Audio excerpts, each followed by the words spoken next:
action in the semi-finals.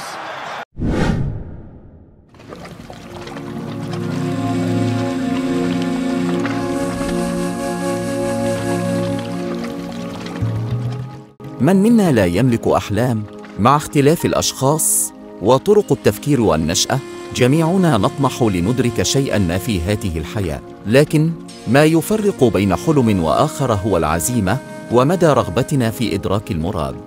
اليوم سوف نتحدث عن شخص حلم يوماً ما، عن طفل أراد أن يدرك هدفه بعزيمة كبيرة. ربما هو ليس الحالم الوحيد بالاحتراف وسط عشرات الآلاف من الأطفال الذين يلعبون كرة القدم، لكن ما هو مؤكد أنه كافح في سبيل حلمه بدون كلل أو ملل. نايف أكرد، المدافع الصلب للمنتخب المغربي، لدرجة أن متتبعي الكرة المغربية قالوا لولا غياب نايف وإصابة سايس في مباراة فرنسا لما وصل رفقاء إمبابي لمواجهة التنغو في نهائي كأس العالم.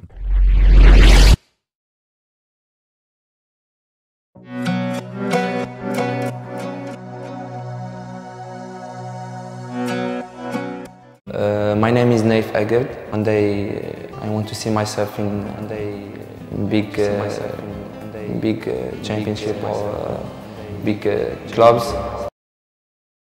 نايف أكرد مواليد 30 مارس 1996 في مدينة القنيطرة المغربية على ساحل المحيط الأطلنطي. نشأ أكرد في بيئة عائلية صارمة إلى حد ما، وخاصة من قبل والدته التي كانت تكره كرة القدم واعتبرت اللعبة محفوفة بالمخاطر للغاية.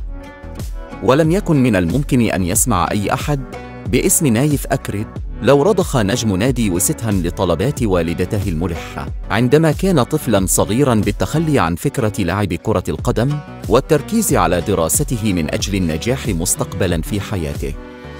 من جهة أخرى يعتبر نايف ابناً في عائلة رياضية بامتياز، حيث أن أبوه وعمه كانا لاعبي كرة قدم سابقين وقد لعب في صفوف النادي القنيطري. بدأ نايف ممارسة رياضة كرة القدم في شوارع وأزقة الحي الذي نشأ فيه قبل أن ينضم للنادي الرياضي لقنيطري، ثم انتقل إلى أكاديمية محمد السادس في سنة 2009 بعدما أعجب بقدراته الفنية مدير الأكاديمية ناصر لاركيت خلال دورة كروية جرت بضواحي العاصمة الرباط. وبقي الطفل نايف بأكاديمية محمد السادس موسماً واحداً فقط قبل أن يغادرها نحو نادي الفتح للرباطي، ثم يعود إليها في سنة 2011 ويواصل تكوينه الرياضي والدراسي فيها لمدة 3 سنوات، أي إلى غاية العام 2014 تاريخ التوقيع على عقده الأول مع نادي الفتح للرباطي. ولعب نايف أكرد مع الفريق الأول 4 مواسم، نال خلالها كأس العرش في سنة 2014 والدوري المغربي لموسم 2015-2016. كانوا هما كيمشيو للمنتخب ديك الساعات الكادي مينيم، المهم كانوا من الصغر ما كيمشيو، وانا كنت الوحيد اللي ما كنمشيش. كنعقل هذيك هي اللي بدلات ليا، زعما زادتني واحد الموتيفاسيون. الا كنت غنخرج كنفكر نخرج دوري اوروبي احسن ما نمشي للخليج.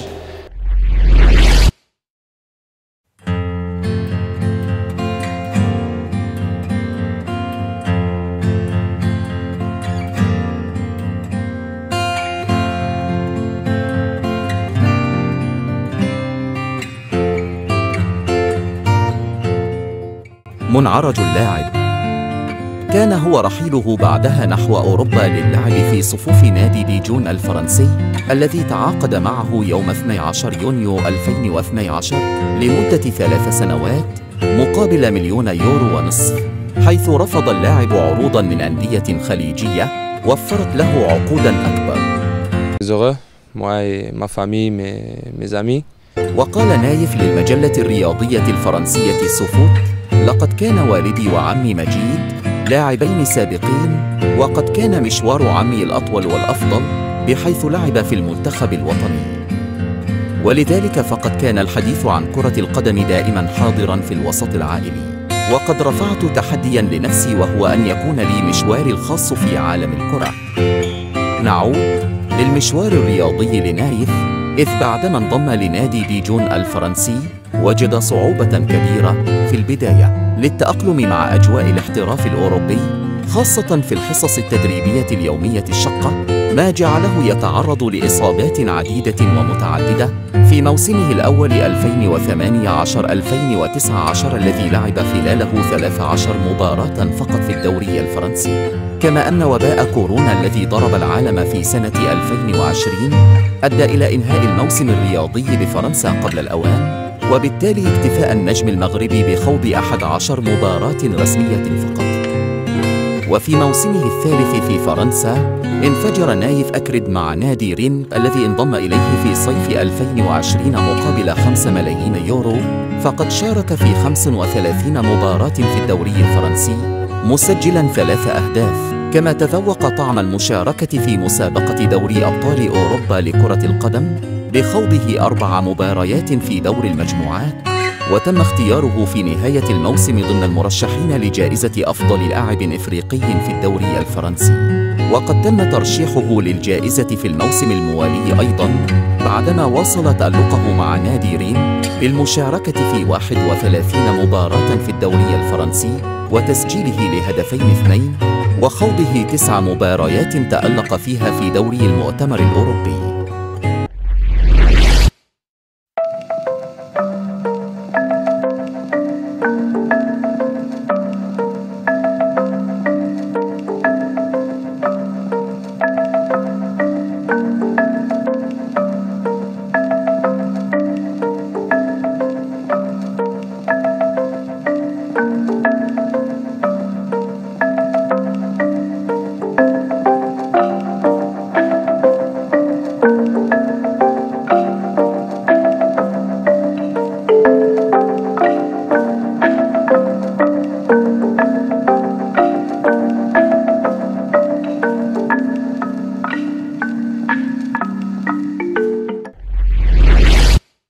ولم يمر هذا التألق دون أن يجلب اهتمام الأندية الأوروبية الكبيرة، فكان أن ظفر به ويست هام الإنجليزي ليحقق بذلك المدافع الدؤلي المغربي حلمه باللعب في دوري كبير.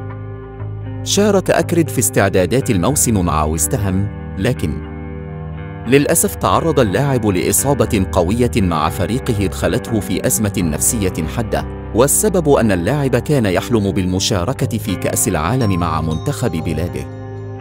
سنة 2022 كانت من أكثر السنوات صعوبة على اللاعب، فقد تأكد غيابه عن الملاعب لفترة طويلة وكأس العالم على الأبواب.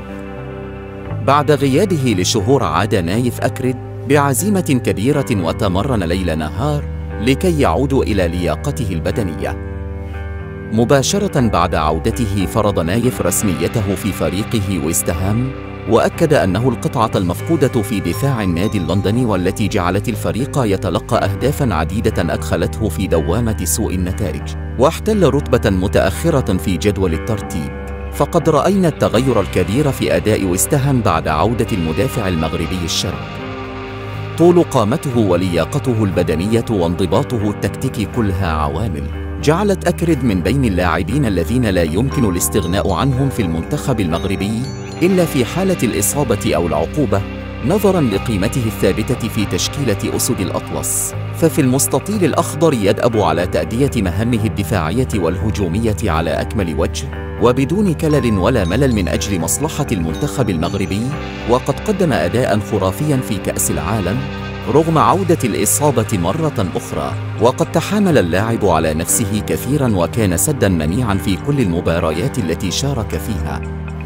رغم كل ما عانى منه نايف فقد تكلل موسمه بالنجاح بعد إنجازه التاريخي مع المغرب بالوصول إلى المربع الذهبي في كأس العالم، وأخيراً تتويجه بكأس دوري المؤتمر الأوروبي مع ويست هام في إنجاز أوروبي كبير بعد أكثر من 50 عاماً من غيابه على منصات التتويج. وللحكاية بقية. قصة نايف أكرد بالتأكيد فهي تشكل مصدر إلهام للطفل العربي الحالم. بالعزيمة تهون الصعاب. في النهاية لا تنسوا أن تشرفونا بالاشتراك في القناة، وإذا أعجبكم الفيديو لا تنسوا ضغط زر الإعجاب. إلى اللقاء في عدد آخر من سلسلة منعطف لاعب.